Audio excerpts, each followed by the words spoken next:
Welcome and welcome back to the Marketing Made Inclusive podcast. I have an amazing guest with me who is partially my namesake as well, Joy. Oh, it is. Hey. I'm so glad to have you on the podcast. We met over the internet, literally during lockdown. But how about you tell the listeners all about yourself and everything that I would know and some bits that I don't. I guess I know everything for 3 years, but I love that. Okay. Hey, everyone. My name is Joy Ofodu. Joyann knows that I'm a ridiculous person. I'm a silly individual. I would say that I'm a celebrated voice actor and creative Mhm, executive. I was nominated mhm. for my first voice acting award recently. Oh Best my gosh. narrator, Black Girl Writes, Black Girls Who Write.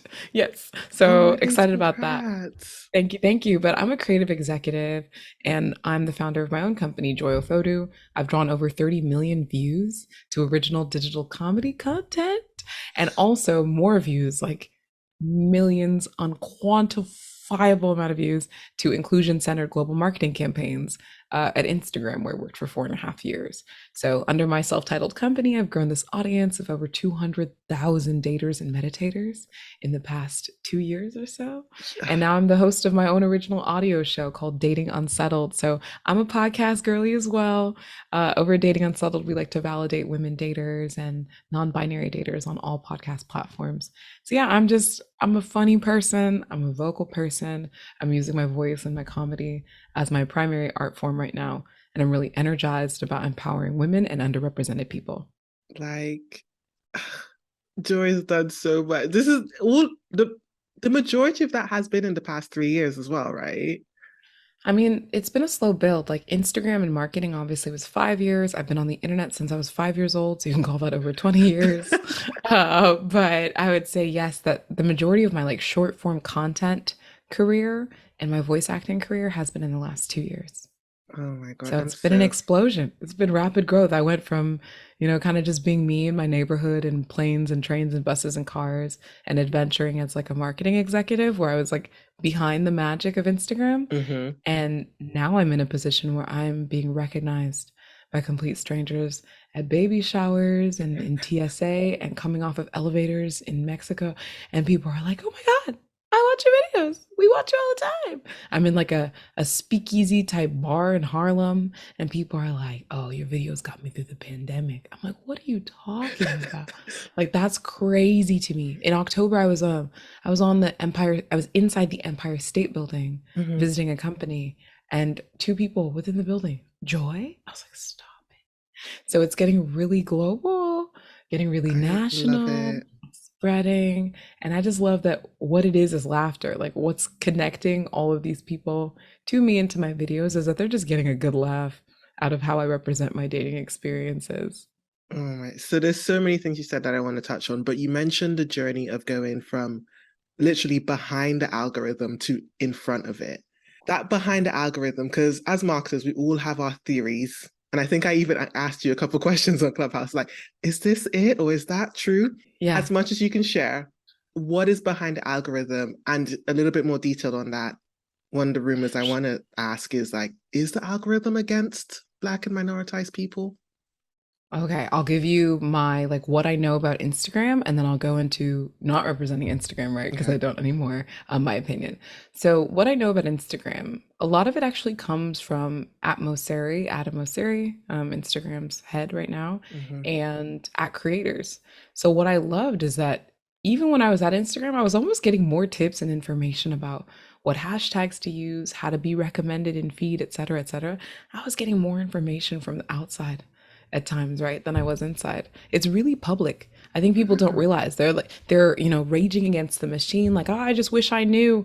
But the things that you see published on at creators and Moseri, like his own account, hmm that's what drives Instagram.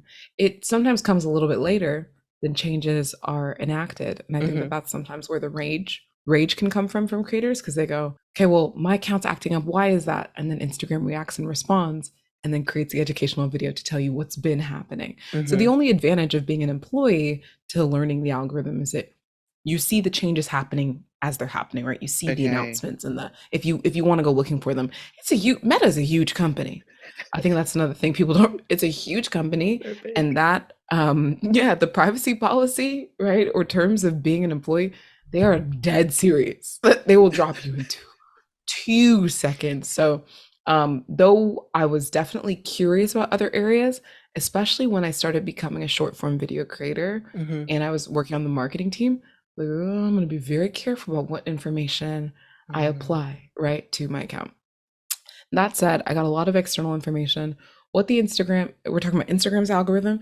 What it hmm. is like, I think of it like a hungry monster. Everybody has their own hungry monsters. It wants your content, it wants to hear from you. Some people's monsters want to eat every day, some Mm. people's every 3 to 5 days.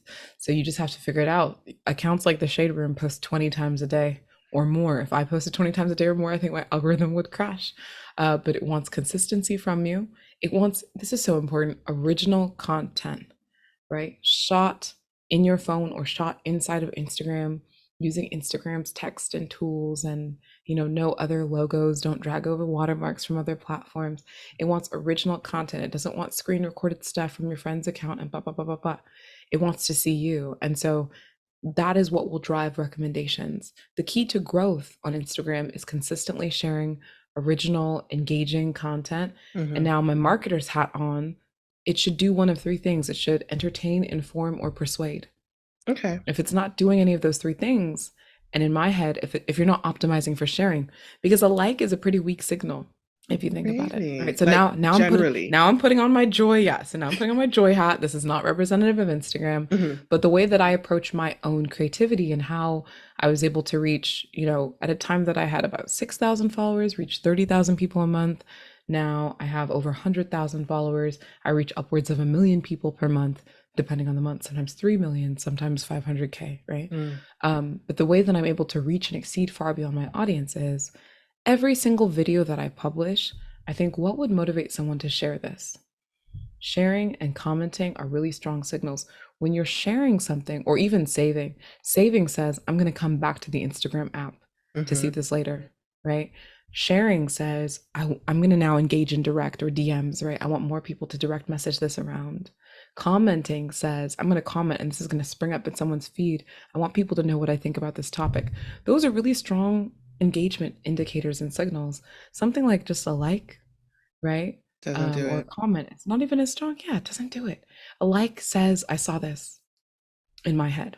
So I try to optimize for, as I'm filming and producing this video, what is going to get somebody not just to watch it, but to share it. Sometimes people don't even watch the whole thing through and they already start commenting. They'll tell me, they're like, Joy, as soon as I saw the wig, I gave up. I hate you. The I attention love that. span is just. Yeah.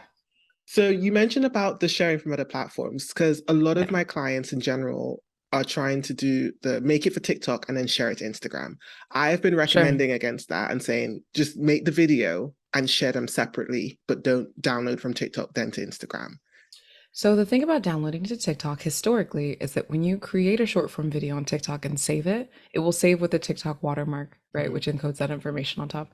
And then it becomes weaker when you share it to other platforms. Recently, I think as recently as last week, TikTok has started testing the ability to download your video while you're drafting it without the watermark. This is huge. I've been encouraging other apps to do this for a long time. I think it's important because we know creators are downloading and sharing across Instagram, TikTok, YouTube Shorts, right? That's what I Mhm. am doing. I have been creating on Instagram or editing on Instagram, or sometimes I use iMovie captions, right? If I want to, there's an app, I think it's literally called Captions. Hold on, hold on. I was I about to want to say, make sure I'm what is saying. your favorite caption app? Because that's another journey. We recommend it a lot. Instagram is my favorite, period. The automated Even if I'm captions. 100%. Even if I'm creating another video to share elsewhere, I Hmm. will create it in Instagram. TikTok, I think, has slightly more attractive text styles Hmm. when it comes to captions for your short form videos.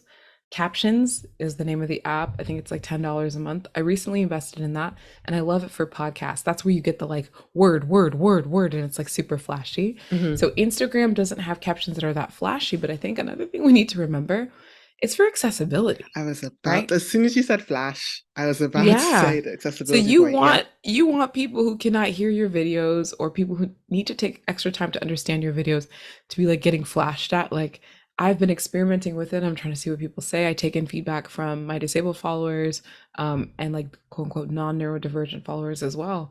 But it's like I don't mind the traditional caption. That's what people come to me for.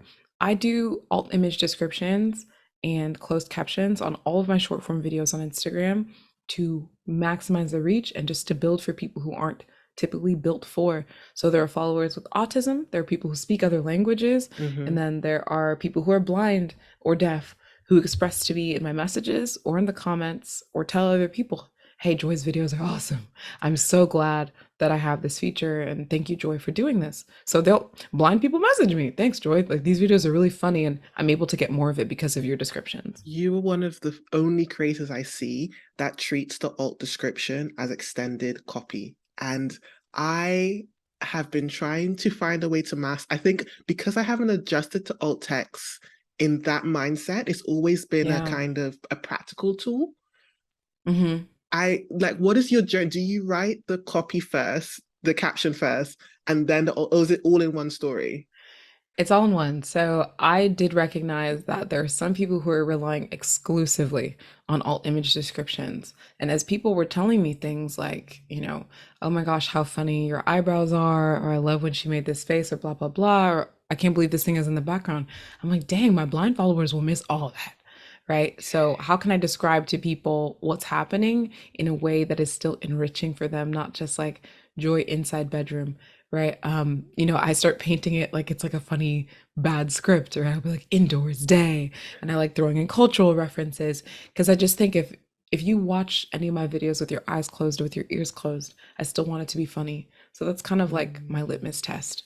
Um, it has been a journey because as you mentioned, a lot of us are not, especially the able-bodied, right? We're Hmm. not coded or used to trying to include alt image descriptions and describing things for people. If you don't have someone in your life who is blind or someone who is deaf, you're not used to signing, you're not used to all that.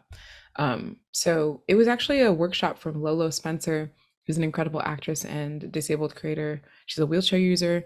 She talked about, Tommy Hilfiger and other brands that were actively building for inclusivity and Hmm. things that we could do as marketers. You don't even realize how much of our TV, right, doesn't have alt image descriptions. Think about commercials, ads that marketers are making, the short form videos that they're running.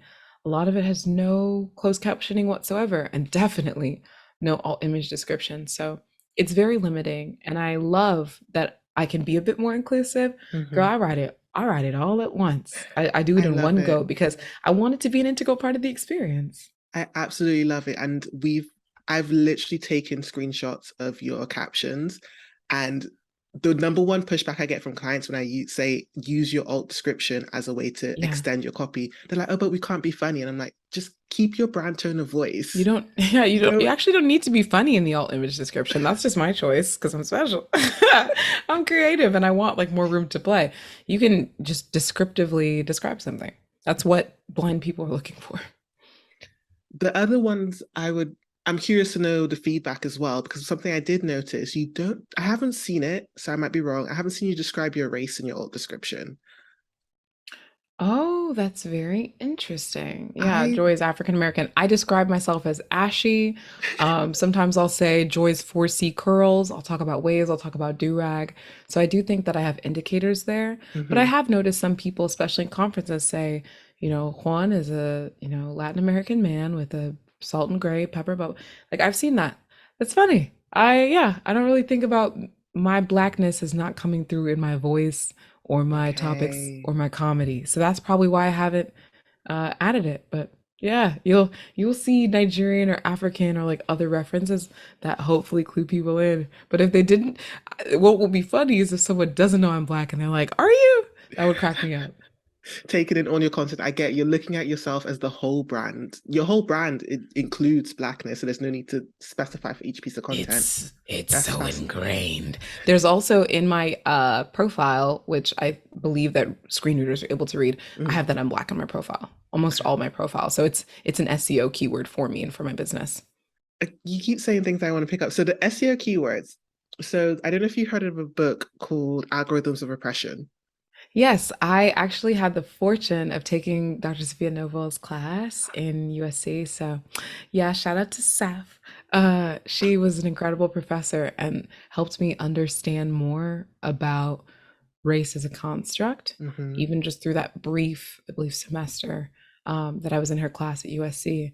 I used algorithms of oppression as inspiration for a photo project. Hmm. I called it Search Project Designed to Divide. That actually might still be up on my website, joyofodu.com. So if you're interested in reading about me, the history of the internet, how I was inspired by that book, feel free to check it out. But yeah, she's coming up on, I think, the anniversary of that book as well. Yeah, that's one of the books where, for me, being somewhat nerdy, not somewhat, a lot, it justified what I was seeing because I was seeing these things and I'm just like, this feels off for what something that Yes. is taught to me as being like algorithms, is taught as being math, is taught as being one plus one equals two.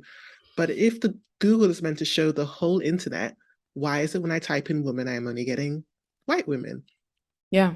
This internet wasn't made by us, so it's Hmm. not made for us. And that's where it comes into my Joy's POV, right? Representing exclusively what I believe through my research and through anecdotal experiences. The research is enough. If you don't like my anecdotes, that's fine. But objectively, that's what it is.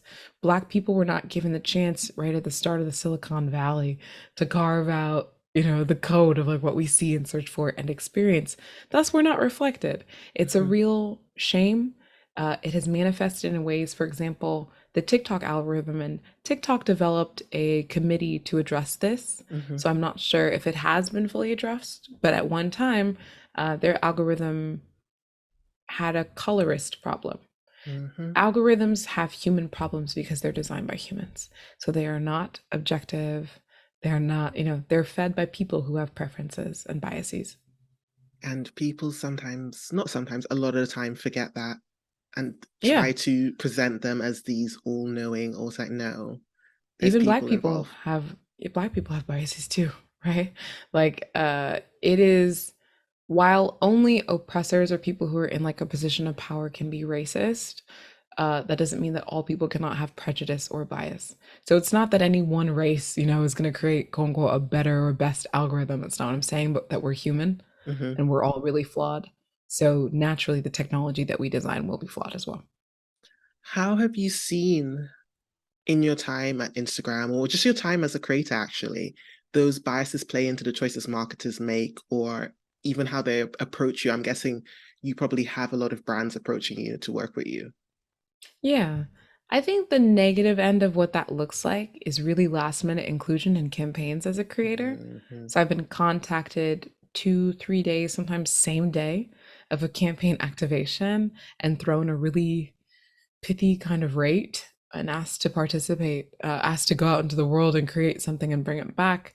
And then when they send examples of the creative that they want me to emulate along the brief, it's like white creators who have already Mm. actually filmed and done and submitted and approved the work.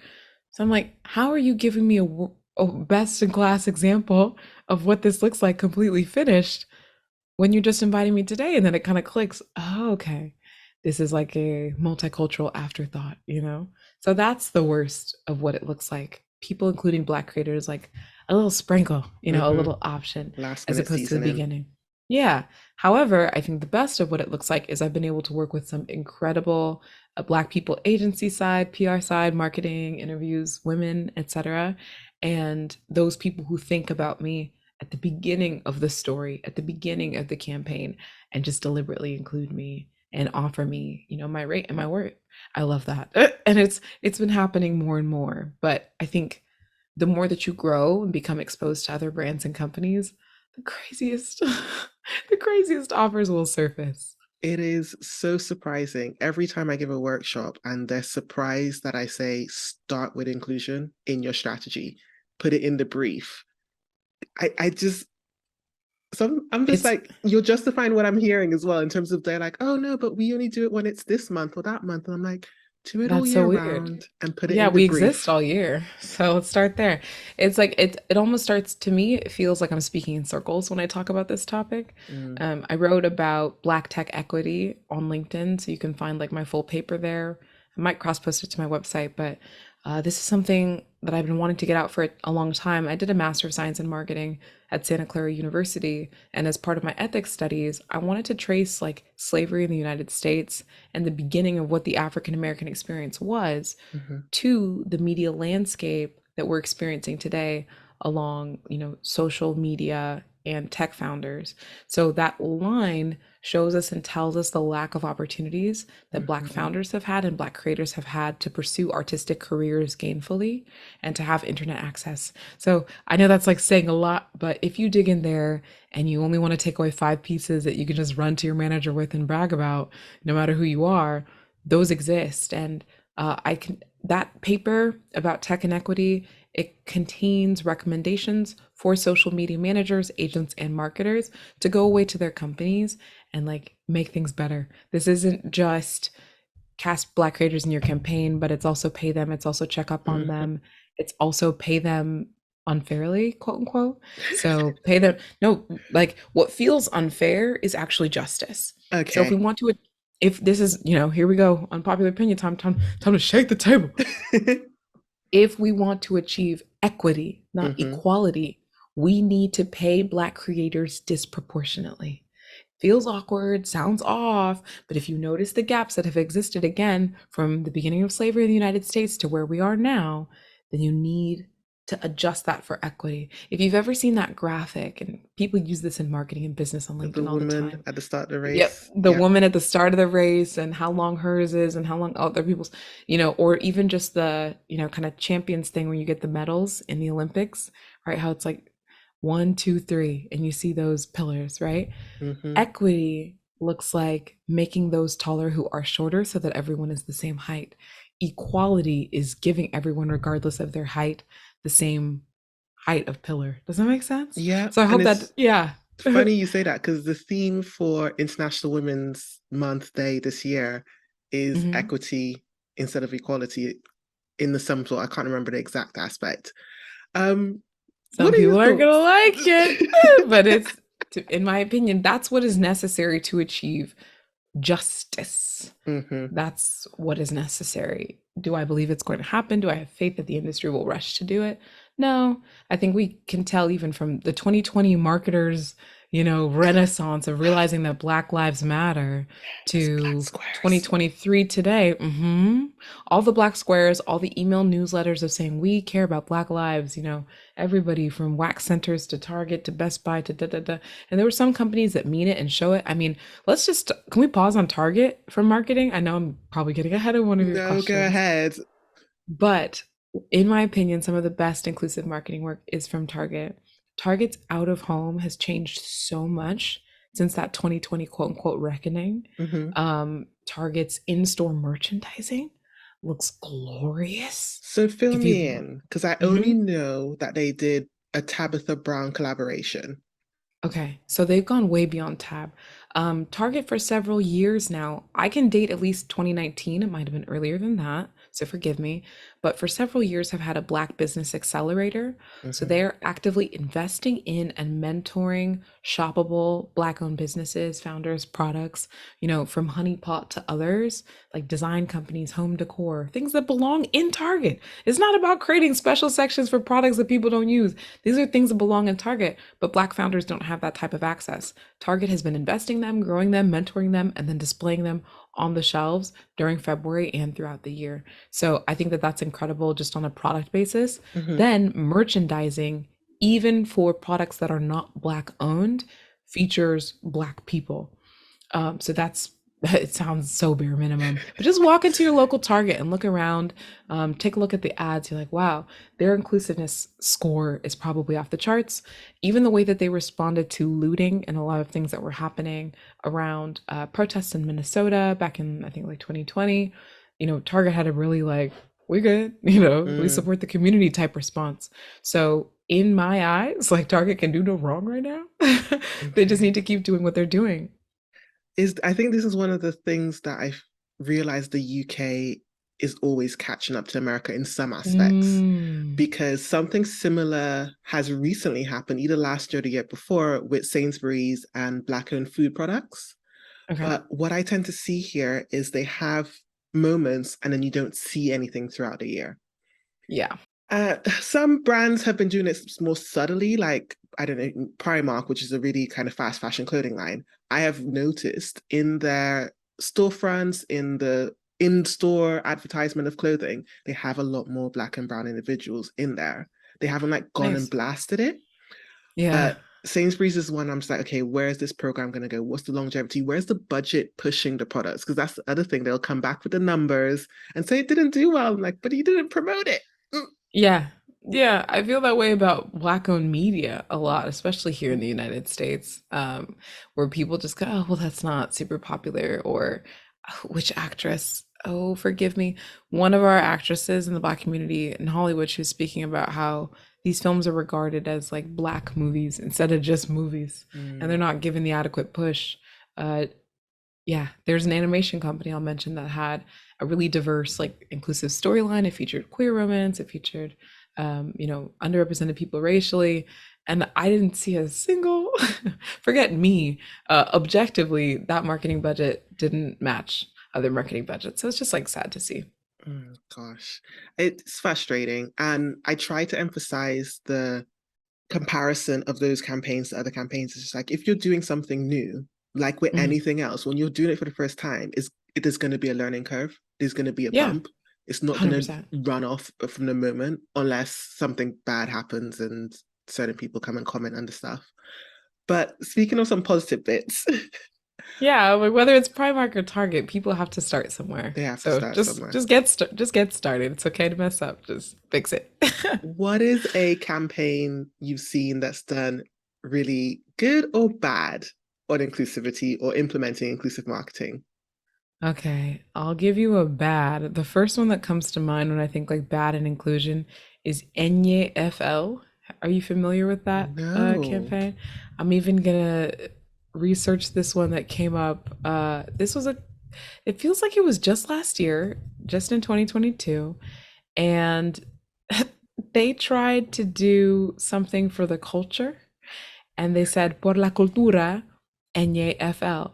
So they said the league is proud to celebrate Latino Heritage Month by highlighting NFL players, coaches, and staff partnering with the Hispanic Heritage Foundation and the Hispanic Alliance for Career Enhancement. We look forward to continuing to collaborate with artists and writers. We're here to amplify the voices of the Latino community on and off the field. So they tried putting an ñ, like a little tilde, which is the name of that symbol, above the N of NFL. And it really fell flat. People were not feeling it. They didn't understand it. They clowned them.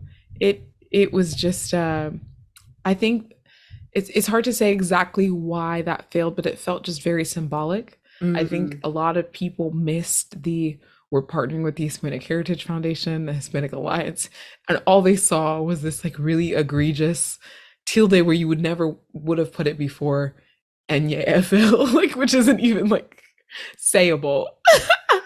I have to It's add hard that to one to the pronounce. vault because, Yeah, like, so this is the other bit as well. You have brands that do the partnership and then the campaign falls flat, or the campaign is amazing and there's yeah, no partnership behind it. yeah. And it's finding that balance. Yeah. Yeah. There's work to be done. I will say on the positive end, some really good folks who are working in this area is Dove. Dove Mm, did a lot of work around the Crown Act. I've been involved in that in the past as well. And just advocating for the end of discrimination of natural hairstyles in the United States. So they took a problem that almost all Dove users, will be affected by, which is mhm. discrimination in the workplace, especially women and Black women who use Dove products. They took this issue and said, we're going to throw money behind advocating for legislation. So instead of a company just being symbolic, we care, right? Dove is actually donating money, resources, time, energy, people, investing in creators, etc., alongside or around this effort, the Crown Act. So I love that. I think it makes total sense for Dove. You use Dove products in your hair and on your head, and now they're trying to protect your right to wear your hair the way that you want to. So to Mhm. me, that's super natural. On the Dove one, they are one of the best case studies I enjoy because they had some epic fails. Like when they Sure. had they I don't. You remember the one with the skin, and there was like dry skin is a black woman. I Yeah, recall that ad. You know, that ad is in our vault if you ever want to see anyone. I believe they've come so far from that. So far, Like, I love to oh, see, and so that's where we far. talk about mistakes. The entire advertising industry was riddled with really bad ads, really bad marketing, really non-inclusive products. Inclusive inclusivity in marketing doesn't begin with the ad.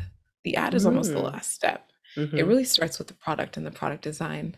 So, like, I love something like Vaseline. It's petroleum jelly, whatnot, but they're talking about let's figure out how to get Black people access to like information about skin cancers and how they appear differently on Black skin, and then connect them with a network of like Black estheticians around the country.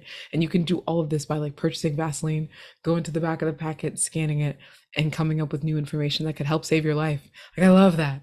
So I believe in things like that and things like what Dove is now doing, to really like invest in the Black community, invest in our awareness and our survival, not just in our aesthetic. So, what are your thoughts on, say, they were in the press for bad stuff, a Balenciaga doing, including black models, including black people in their campaigns, and not putting any extraness behind it? Because they know up until, well, I don't know up until recently, I don't know the stats, but we are aware black celebrities wear the brand and have an Yeah, audience. Is that reflected in Balenciaga's marketing? I don't see it. But if they were to shift to inclusive marketing, it's hard to just shift. You have to revolutionize the way that you do marketing if you want to be taken seriously. So mm, it's not just about, well, let's start quietly including Black people, let's start quietly including trans people, let's start quietly including disabled people, and hopefully nobody will notice all the egregious things. There has to be a reckoning. There needs to be an overhaul. There needs to be recognition of ways that people have held power unfairly in the past, mhm. in order, and then what you're going to do in the future, who you'll hire in the future. Take, for example, Alexis Ohanian. I think he stepped down. It might have been Reddit that he stepped down from, but stepped down from one of his companies to give way to a Black leader. Like, I love that. That was the exclusive. I'm sure he wants to be with his family and whatnot, but Alexis was like, "Hey, bye. I think a Black person should be in this position because I've held this power for too long." I was like, "Yes, relinquish."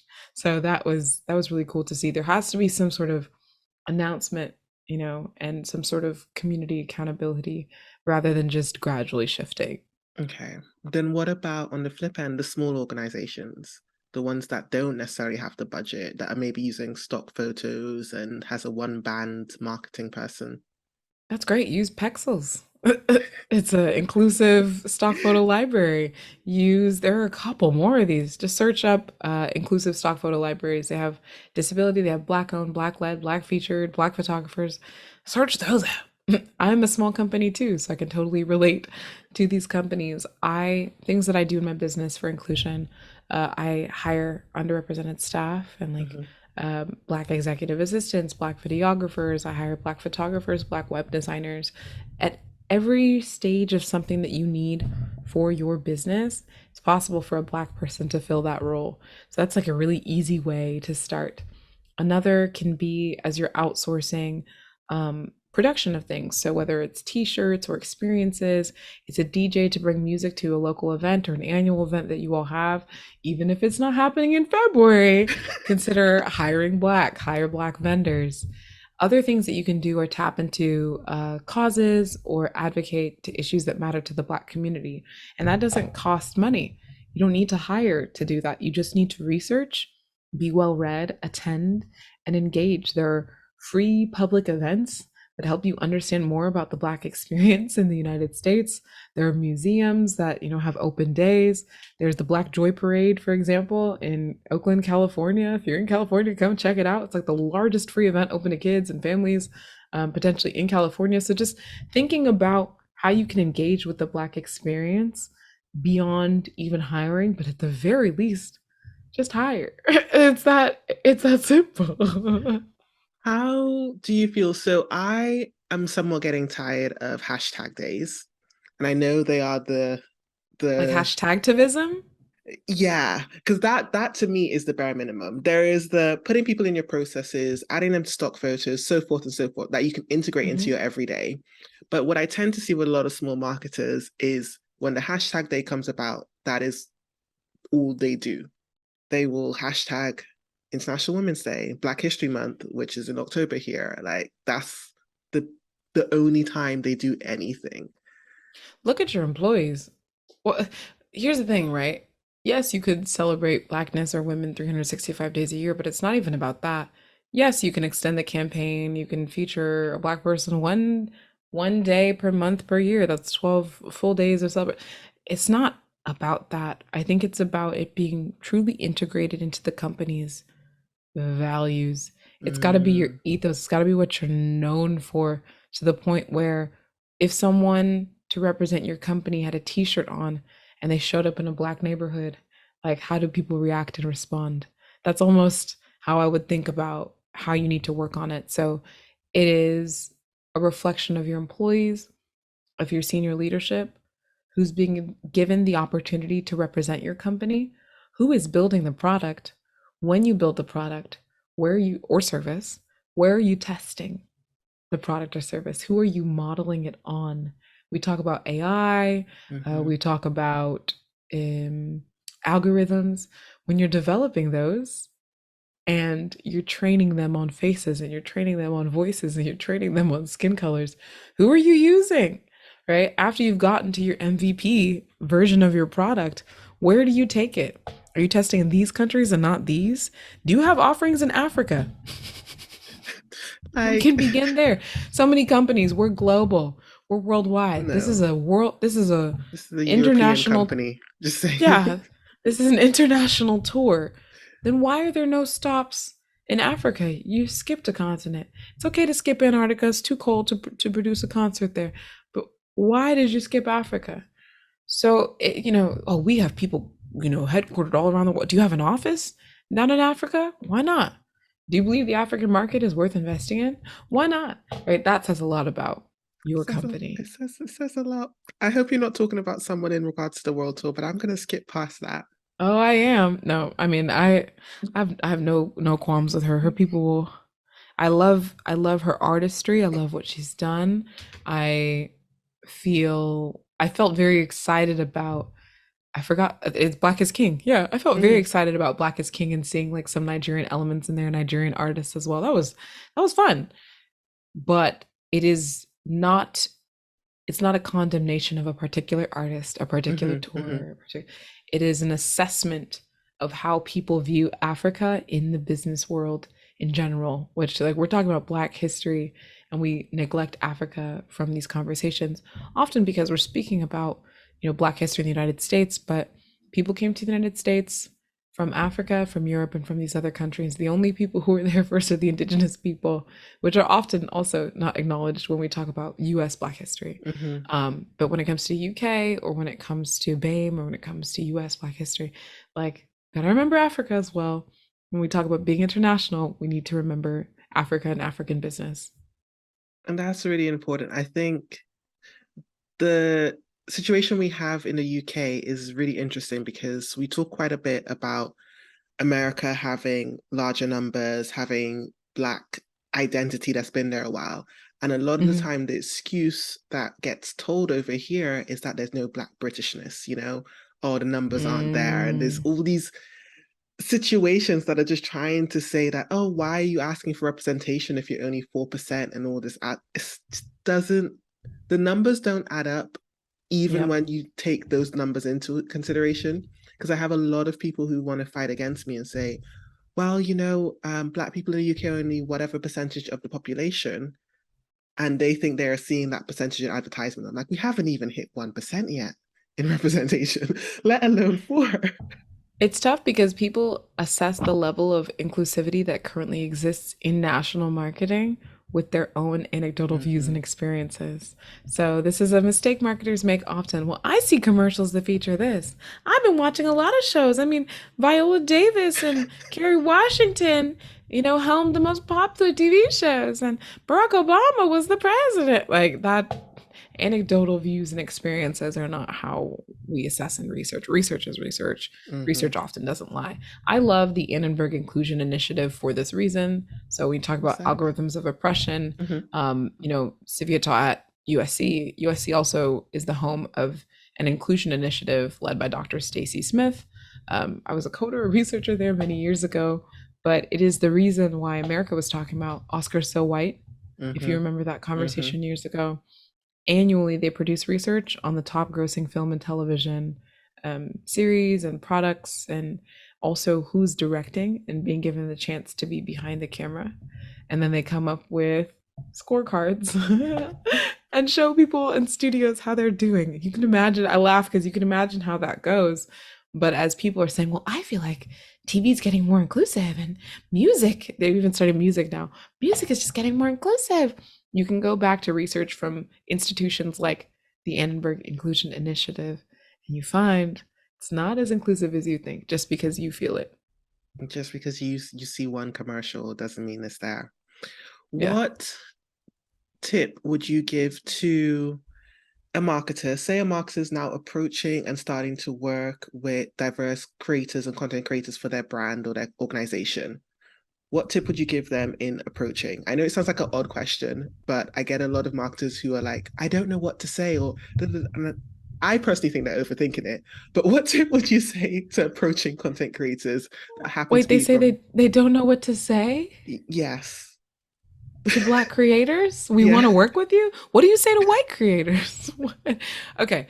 The first thing that I ask people to do, like for example, this piece I wrote, it's how to ethically navigate the black creator economy, right?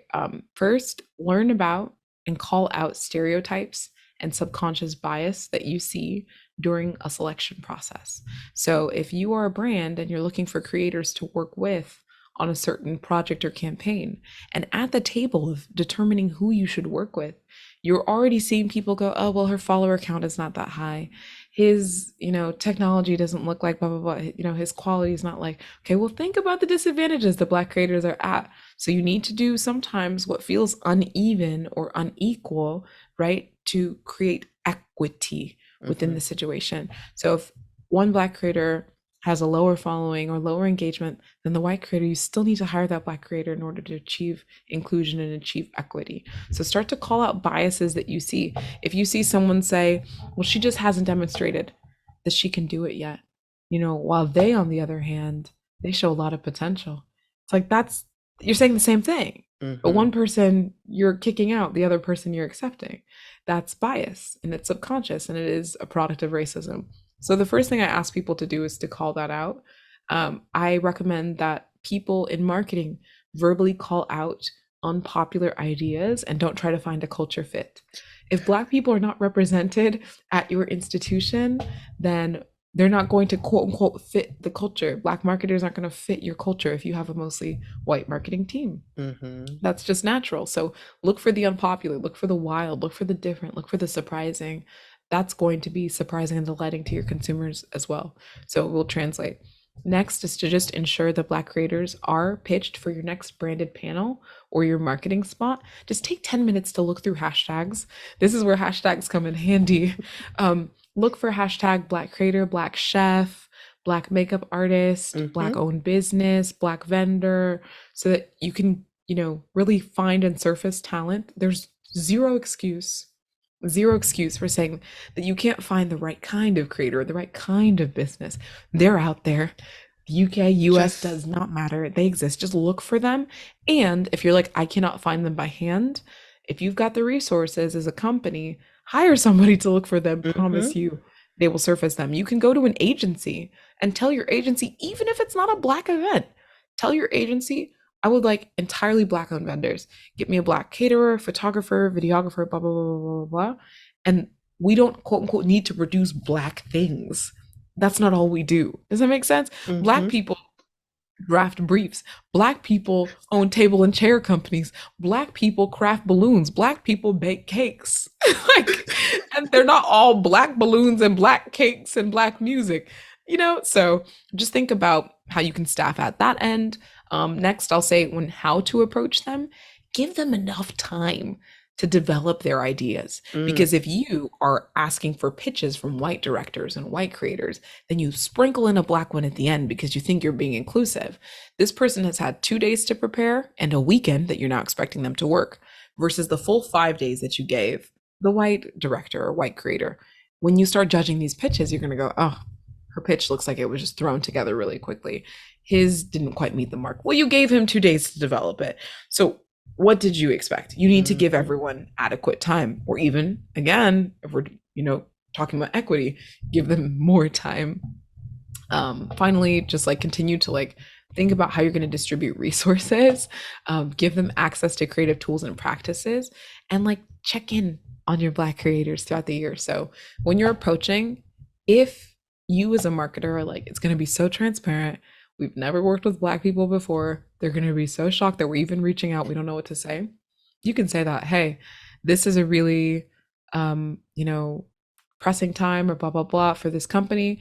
We've done an assessment and we've realized we have not been nearly as equitable or nearly as inclusive in our marketing as we would like to be. And we would love to start the charge with you.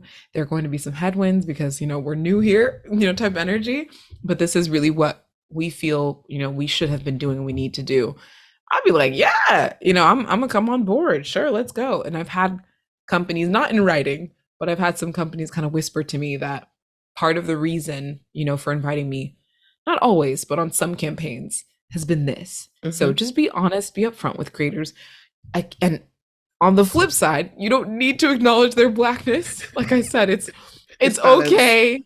Yeah, it's balance. You can either, if your company has been horrible, you brought up like a Balenciaga. If your company has like a lot of work to do and you need to bring it up, you can do that. Mhm. But if your company is just a run of the mill, haven't had any trouble with PR or anything like that, and you just want to approach a Black vendor or Black creator, it's totally okay to not mention their Blackness. Just approach them the way you would anybody else and just hire It's so to double down on a lot of things you just said. It's okay to type black women and black in search engines. them. Yes. This is another question I've had. It's like I can't find any women or black women in stock photos. I'm like, did you put the word black? Yeah, Black stock photos. In fact, yeah. We've Yeah. got a list of stock photos websites and stuff like that. The Awesome. other thing I was going to say was it's obvious, I feel, especially when I get asked to speak at events. I know when you're doing it last minute, and I can feel when it's just about my race and not the subject matter. Yep. So when you're being transparent, be transparent, but also add the same like you would with any other creator. You would say, "Hey, we really love your content. It aligns to our brand X, Y, and Z. Oh yeah, and we want to increase our representation." Yeah. Transparency, simple, simple. Yeah. And show that you've read on me. Like, please research me. It's very evident when brands hit me up and ask me to do something just because I'm Black, like they've selected me. It's like, when have I ever shown You don't do cooking videos, interest Joy? or Like I don't understand. hey, no, cooking please, I am new to the cooking, but I love to cook. Yeah, that's been fun, but it's true. Some brands will just approach you because you're you, and they've shown Mhm. that they haven't looked at your content. So the line, we love your stuff, and even just pulling up, we love how you create videos that are this and that. It's like, okay, I can tell you've done at least a Done bare something. minimum scroll. Look into me. Yeah. So, money no object. What would be a campaign you would create? Let me give you a topic. You mentioned Mm, Target. Okay. okay.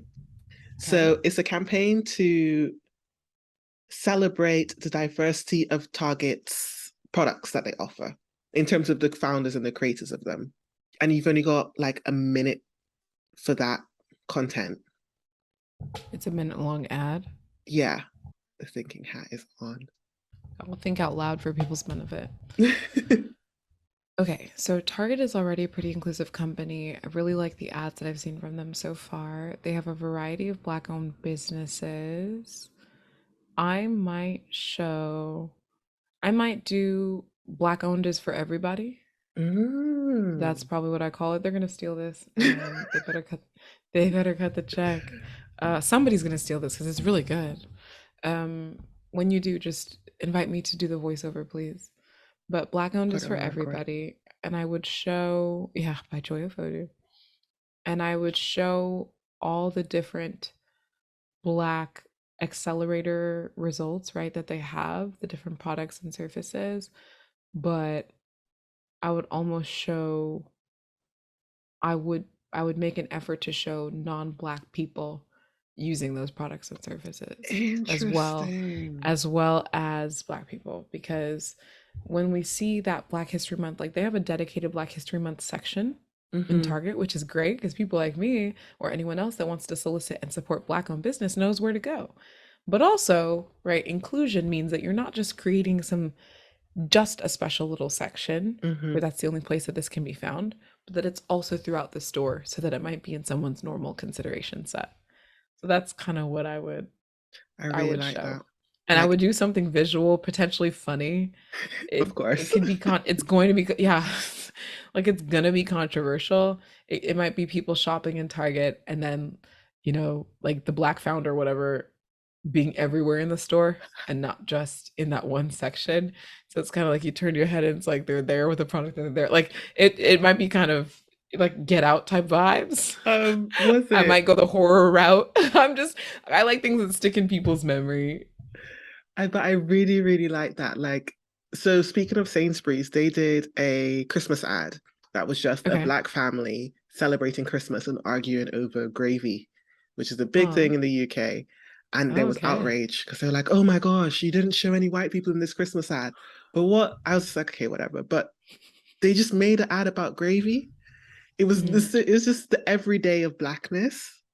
I think I'm looking You forward love to it. seeing. Yeah, just show us that. Well, so here's the thing. The reason I said for Target is it's like, who are you targeting? I didn't ask you that, and I should have. And I should have asked you a lot more other marketing questions like goals and your KPI and your blah, blah, blah. Right. But if you're that would be my general audience ad. If you're Mm. targeting Black consumers, yeah, you don't need to necessarily feature other people. I love that. Just talking about our gravy. That's cute.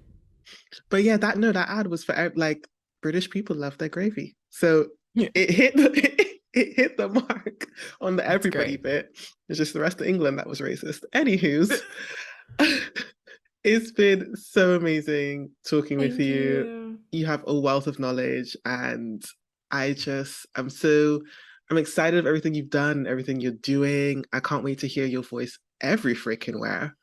Like, Yes. I've got some exciting Black History Month voiceover content coming towards the end of the month.